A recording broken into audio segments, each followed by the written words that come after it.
സ്ത്രീ ശാക്തീകരണമാണ് മോദി സർക്കാരിന്റെ ലക്ഷ്യമെന്ന് തോന്നുന്നുവെങ്കിൽ നിങ്ങൾക്ക് തെറ്റി. 30 വെള്ളിക്കാശിന് ക്രിസ്തുവിനെ ഒറ്റിയ യൂദാസിന്റെ ഉപമയാണ് ഇന്ത്യൻ പ്രധാനമന്ത്രിക്ക് ചേരുക.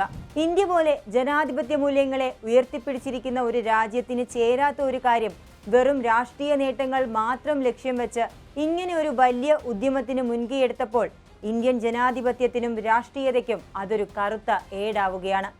വനിതാ സംവരണ ബില്ല് ചർച്ചയിൽ പ്രതിപക്ഷ നേതാവ് രാഹുൽ ഗാന്ധി കേന്ദ്ര സർക്കാർ നീക്കത്തെ വളരെ ശക്തമായ ഭാഷയിലാണ് വിമർശിച്ചത്. ഈ ബില്ല് വനിതാ സംവരണ ബില്ലല്ലെന്നും സത്യത്തിനായി പൊരുതാൻ മടിയില്ലെന്നും രാഹുൽ ഗാന്ധി പറഞ്ഞു. രാഷ്ട്രീയ ലക്ഷ്യം നേടാൻ സർക്കാർ സ്ത്രീകളെ മറയാക്കുകയാണ്. OBC വിഭാഗത്തിന് അവകാശം നിഷേധിക്കുന്നത് സർക്കാരിന്റെ അജണ്ടയാണെന്നും ഭരണഘടനയ്ക്കുമേൽ മനുവാദം അടിച്ചേൽപ്പിക്കാൻ ശ്രമം നടക്കുന്നുവെന്നും രാഹുൽ ഗാന്ധി തുറന്നടിച്ചു. ഇന്ത്യയുടെ രാഷ്ട്രീയ ഭൂപടം മാറ്റിവരയ്ക്കാനാണ് മോദി സർക്കാർ മുൻകൈയെടുക്കുന്നത്. ആസമിലും ജമ്മു കാശ്മീരിലും ഇതിനാണ് ശ്രമിച്ചത്. ഇത് രാജ്യവിരുദ്ധ നീക്കമാണ്. പ്രതിപക്ഷം ഒറ്റക്കെട്ടായി പിന്നാക്ക ദളിത് വിഭാഗങ്ങളുടെ അവകാശം കവരുന്നതിനെ തടയും. ജുഡീഷ്യറിയും സ്വകാര്യ മേഖലയിലും OBC വിഭാഗം എവിടെയാണുള്ളത്? OBC ദളിത് വിഭാഗക്കാർക്ക് രാഷ്ട്രീയ അധികാരമില്ലെന്നും രാഹുൽ ഗാന്ധി പറഞ്ഞു. ജാതി സെൻസസ് കണക്കുകൾ ലോക്സഭയിലും രാജ്യസഭയിലെയും പ്രാതിനിധ്യം തീരുമാനിക്കാൻ ഉപയോഗിക്കുമോ എന്നാണ് ചോദ്യം. രാഹുൽ ഗാന്ധി പ്രധാനമന്ത്രി അപമാനിക്കുന്നുവെന്നാരോപിച്ച് ഭരണപക്ഷ MPമാർ ബഹളം വച്ചു. ഇത്രയും പ്രാധാന്യമുള്ള വിഷയത്തിൽ കാര്യങ്ങൾ ചൂണ്ടിക്കാട്ടി വിമർശിക്കുമ്പോൾ ആ വിമർശനം ഉൾക്കൊള്ളാതെ അപമാനം എന്നൊക്കെ പറയാതെ അവർക്ക് എങ്ങനെ പ്രതിരോധിക്കാനാകും എന്നുള്ളതാണ് വാസ്തവം. ആശയപരമായി സംവദിക്കാൻ അവരുടെ ഭാഗത്ത് കാമ്പുള്ള എന്തെങ്കിലും വേണം. കൃത്യമായ രാഷ്ട്രീയ അജണ്ട. ബ്രിട്ടീഷുകാർ മുന്നോട്ട് വച്ച വിഭജിച്ചു ഭരിക്കുക എന്ന ആശയത്തിന്റെ മറ്റൊരു മുഖം. അതാണ് NDA സർക്കാർ ഇപ്പോൾ ശ്രമിക്കുന്നത്. ആ ശ്രമത്തെയാണ് രാഹുൽ ഗാന്ധിയുടെ നേതൃത്വത്തിൽ പ്രതിപക്ഷം തടയാൻ ശ്രമിക്കുന്നതും. ഈ ബിൽ പരാജയപ്പെടാനുള്ളതാണെന്ന് രാഹുൽ ഗാന്ധി തുറന്നടിക്കുകയും ചെയ്യുന്നുണ്ട്. ജനാധിപത്യ സംരക്ഷണത്തിനായി അത് അങ്ങനെ തന്നെയാണ് വേണ്ടതും.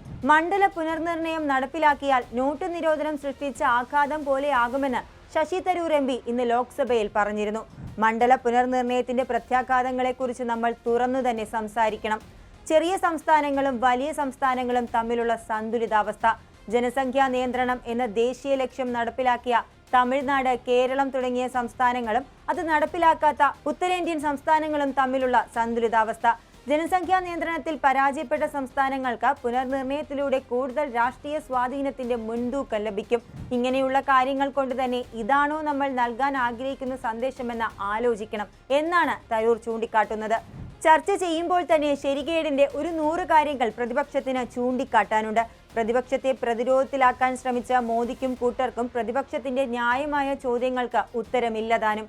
ഉത്തരം പറയാനാവുകയില്ല. കാരണം ധൃതി പിടിച്ചുള്ള ഈ വനിതാ സംവരണ ബിൽ നീക്കം തന്നെ അവരുടെ നെറികെട്ട രാഷ്ട്രീയ അജണ്ടയുടെ ഭാഗം മാത്രമാണ്.